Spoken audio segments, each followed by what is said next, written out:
Assalamualaikum warahmatullahi wabarakatuh. Waalaikumsalam warahmatullahi wabarakatuh. Jamaah, oi jamaah. Alhamdulillah. Alhamdulillah. Ya. Sungguh luas Danau Toba, kekayaan alam Sumatera Utara. Andre Bagus, nama saya PIK 15 angkatannya. Nah, Keren. mantap.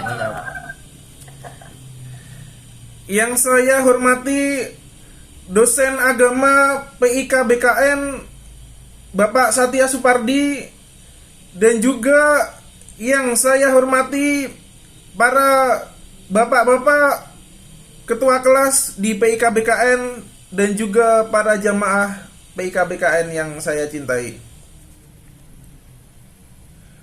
Alhamdulillahirabbil alamin, wassalatu wassalamu ala asrofil anbiya'i wal mursalin wa ala alihi wasabihi ajmain, amma ba'du.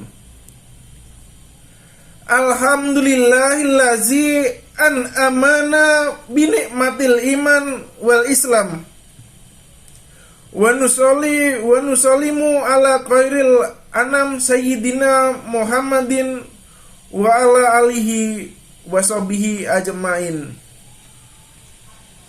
Nahmaduhu wa nasta'inu wa nastaghfiruhu wa na'udzubillahi min syururi anfusina wa min sayyiati a'malina. Min yahdillahu fala mudhillalahu wa min yudilhu fala hadiyalahu. Allahumma sholli wa sallim ala sayyidina Muhammadin wa ala alihi wa sahbihi ajmain, amma ba'du.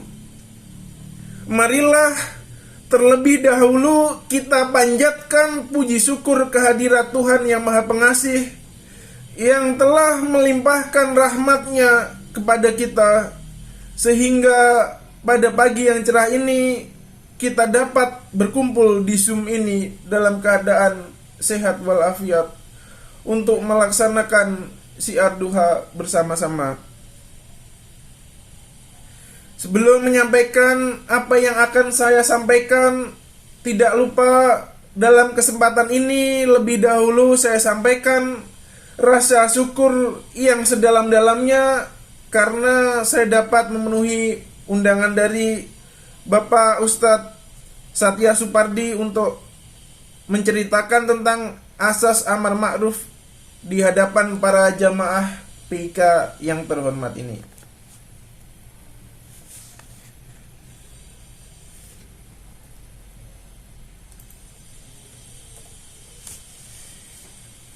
Ya. Iman berarti beriman kepada Allah Subhanahu wa taala, malaikatnya, kitab-kitabnya, rasul-rasulnya, hari kiamat, dan beriman kepada qadar atau ketentuan baik dan buruknya. Iman adalah ucapan dan perbuatan, ucapan hati dan lisan, dan amal hati, lisan, dan anggota tubuh. Iman itu bertambah dengan taat dan berkurang dengan maksiat. Iman adalah sesuatu yang tiada ternilai harganya. Orang yang Allah Subhanahu wa taala berikan iman adalah orang yang tidak ada tandingannya dari sisi keberuntungan. Bagaimana tidak, iman ini tidak Allah berikan kepada orang-orang terdekat dengan Nabi sekalipun. Lihatlah, tatkala Rasulullah menginginkan agar Allah beri petunjuk pamannya Abu Thalib, tapi Allah Subhanahu wa taala tidak kabulkan. Menunjukkan betapa mahalnya nilai iman. Orang terdekat dengan Nabi pun terkadang tidak Allah berikan. Subhanallah. Rasulullah Shallallahu Alaihi Wasallam berdoa agar Allah Subhanahu Wa Taala melimpahkan hidayah kepada satu dari dua Umar bin Khattab dan Amr bin Hisham atau Abu Jahal. Dan Allah telah pilih Umar dan Allah tinggalkan Abu Jahal. Bukanlah keberuntungan itu ada pada harta. Kalaulah keberuntungan itu ada pada harta, maka niscaya yang paling beruntung adalah Qarun. Kalaulah keberuntungan itu ada pada jabatan, maka yang paling beruntung adalah Fir'aun. Keberuntungan ada tatkala Allah berikan kepada kita iman. Allah Subhanahu wa Ta'ala berfirman dalam surat An-Nahl pada ayat ke-97, Man amila sholihan man zakarin aw unsa wa huwa mu'minun falanuhyiyannahu hayatan thayyibatan wa la najziyannahum ajrahum bi ahsani ma kanu ya'malun.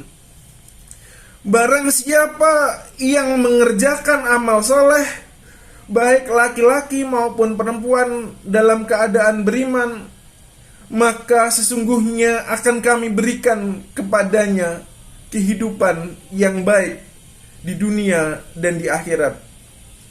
Dan sesungguhnya akan kami berikan balasan kepada mereka dengan pahala yang lebih baik dari apa yang mereka kerjakan. Surat An-Nahl ayat 97. Dari sini kita menjadi tahu bahwa betapa berharganya iman bagi diri seorang muslim.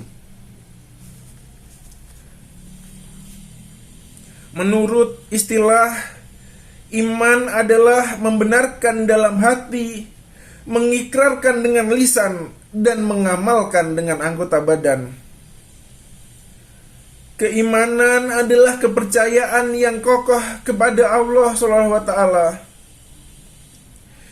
Syekh Husain bin Audah al-Awaisah menyebutkan bahwa iman adalah keyakinan dalam hati, ucapan dengan lisan, dan perbuatan dengan anggota tubuh. Amal perbuatan dengan segala macamnya, baik amalan hati maupun amalan anggota tubuh, termasuk hakikat keimanan. Firman Allah SWT, Azina yu'minuna bil ghaibi wa yuqimuna sholata wa mimma razaqnahum yunfiqun. Yaitu mereka yang beriman kepada yang gaib, yang mendirikan sholat dan menafkahkan sebagian rezeki yang kami anugerahkan kepada mereka. Surat Al-Baqarah ayat 3. Bahwasanya iman yang membenarkan dalam hati, yaitu iman yang mempercayai akan adanya alam semesta dan isinya. Sedangkan mengikrarkan dalam lisan seperti mengucapkan dua kalimat syahadat, tidak ada sesembahan yang hak kecuali Allah, dan bahwa Muhammad adalah utusan Allah. Dan mengamalkan dengan anggota tubuh seperti melakukan ibadah-ibadah sesuai dengan fungsinya. Rasulullah mengajarkan keimanan secara totalitas dengan hati, lisan, dan perbuatan. Artinya, kepercayaan dan keyakinan kepada Allah SWT harus dibarengi dengan perbuatan-perbuatan yang baik dalam setiap kesempatan dan dimanapun berada. Karena orang hidup di dunia hakikatnya adalah etape atau tempat singgah sementara untuk menjalankan pengabdian diri sebagai bekal yang baik. Bekal tersebut menuju kampung akhirat, sehingga tidak ada alasan untuk tidak melakukan hal-hal yang baik atau Islam, baik itu kepada diri sendiri maupun kepada orang lain secara ikhlas dan kepatuhan.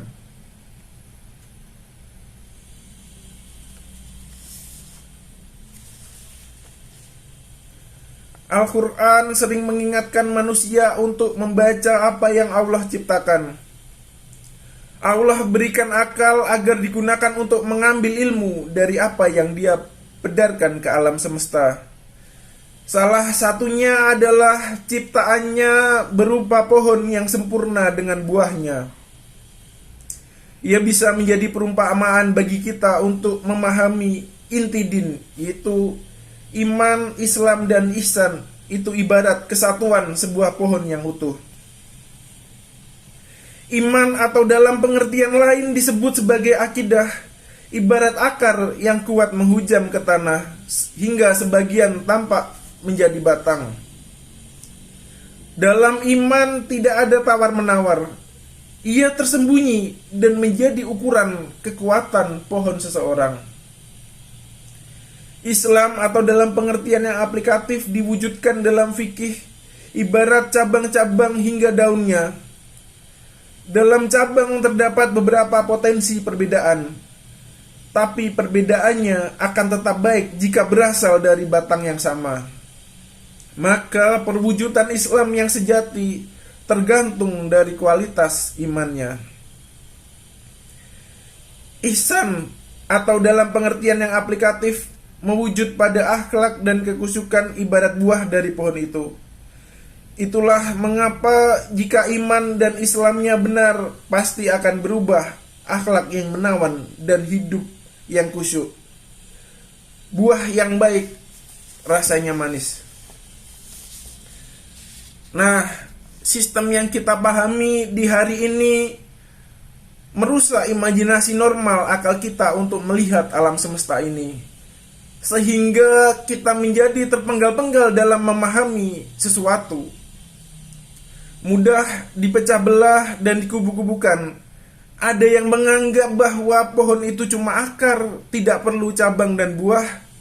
Ada juga yang menganggap yang penting buah, tidak perlu membahas akar dan cabangnya, dan juga berbagai variasi-variasinya. Jamaah, jamaah, alhamdulillah. Alhamdulillah.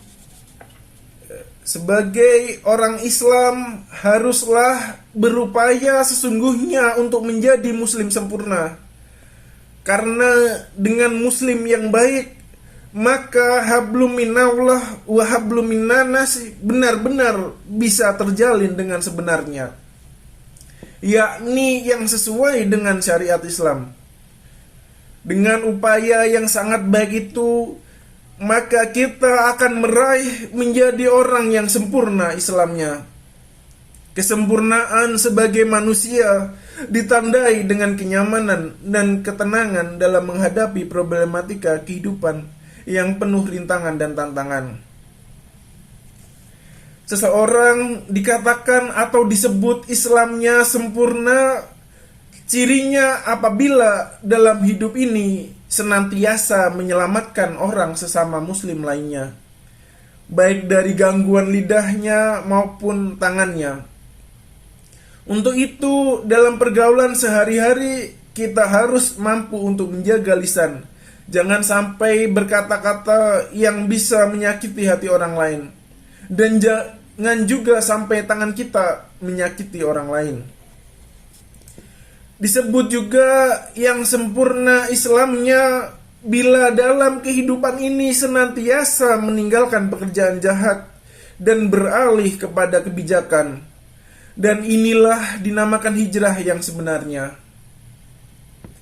Dalam hal ini Nabi bersabda, orang yang sempurna Islamnya ialah orang yang menyelamatkan orang Islam lainnya dari gangguan lidahnya dan tangannya. Dan orang yang berhijrah sebenarnya itu ialah orang yang meninggalkan apa yang dilarang oleh Allah SWT. Allah berfirman, barang siapa yang berhijrah di jalan Allah, niscaya mereka mendapati di muka bumi ini tempat hijrah yang luas dan rezeki yang banyak. Barang siapa yang keluar dari rumahnya dengan maksud berhijrah kepada Allah dan Rasul-Nya, kemudian kematian menimpanya sebelum sampai ke tempat yang dituju, maka sungguh tetap pahalanya di sisi Allah, dan Allah Maha Pengampun lagi Maha Penyayang. Surat An-Nisa. Lalu makna hijrah seperti apa yang dapat kita terapkan di era sekarang ini?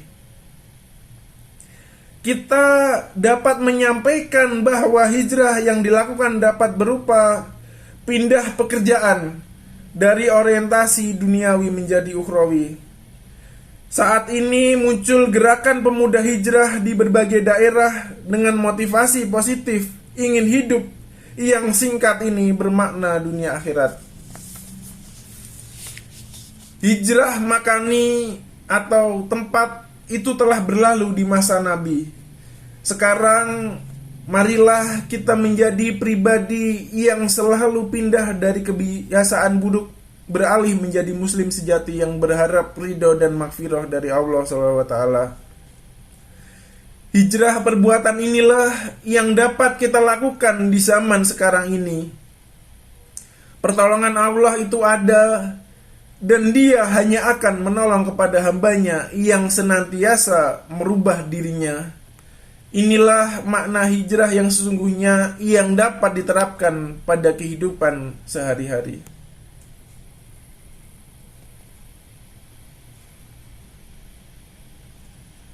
Di sini ada berbagai macam hijrah dengan anggota badan. Yang pertama, hijrah dari negeri kufur ke negeri Islam, hijrah dari negeri yang menindas ke negeri yang aman, hijrah dari lokasi penuh bid'ah ke lokasi yang mengagungkan sunnah, hijrah dari lokasi penuh maksiat ke lokasi penuh ketaatan, serta yang terakhir hijrah karena menyelamatkan diri dan jiwa.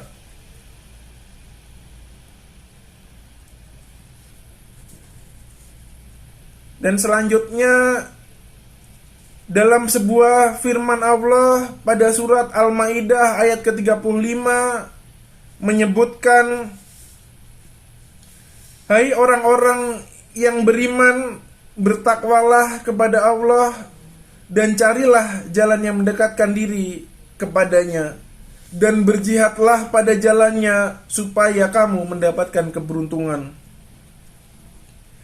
Melihat ayat tersebut, maka ada satu kata yang seringkali kita dengar di dalam masyarakat kita sekarang ini, yaitu jihad. Berdasarkan sebuah survei, banyak orang yang memiliki penafsiran yang sedikit keliru tentang makna jihad yang sesungguhnya. Sebagian besar masyarakat akan menganggap bahwa yang namanya jihad berarti perang. Padahal jika kita mengenal betul tentang makna jihad itu sendiri, sebenarnya banyak acara yang dilakukan untuk melakukan jihad tanpa harus berperang. Dan tentunya sebelum memahami makna jihad itu sendiri, kita harus paham betul mengenai apa arti dari jihad tersebut. Berdasarkan sahabat Nabi yang bernama Ibnu Abbas mengatakan bahwa makna jihad adalah mencurahkan segenap kekuatan dengan tanpa mengenal rasa takut untuk membela agama Allah terhadap cercaan orang yang mencerna dan permusuhan orang yang memusuhi.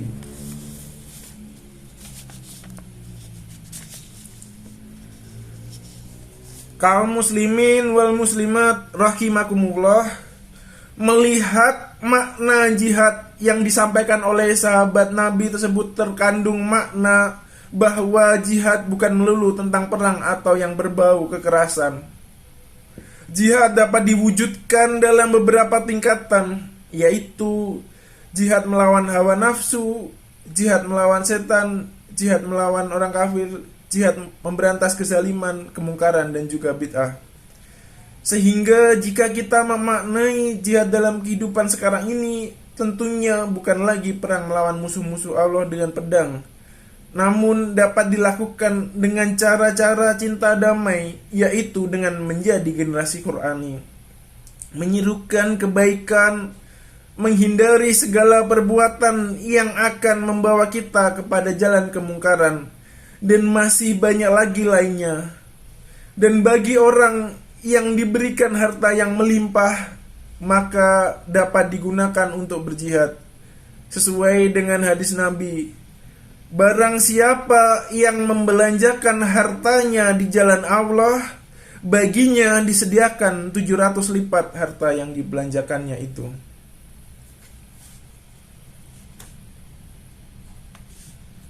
Oleh karena itu, kita sebagai generasi muda, penerus bangsa, apalagi kita sebagai mahasiswa PIK BKN yang selalu melahirkan bibit-bibit dan kader-kader luar biasa, marilah kita tanamkan jiwa berjihad atau berjuang pada diri kita mulai saat ini.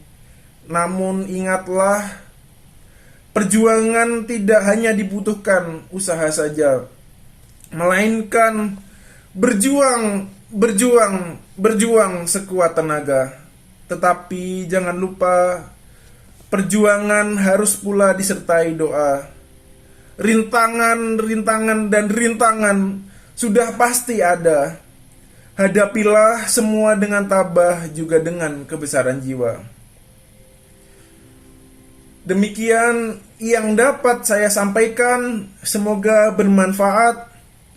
Kalau ada guci yang pecah, pecahnya itu jadi hiasan. Kalau ada kata yang salah, salahnya itu mohon dimaafkan. Wabillahi taufik wal hidayah waridol wal inayah. Wassalamualaikum warahmatullahi wabarakatuh. Waalaikumsalam.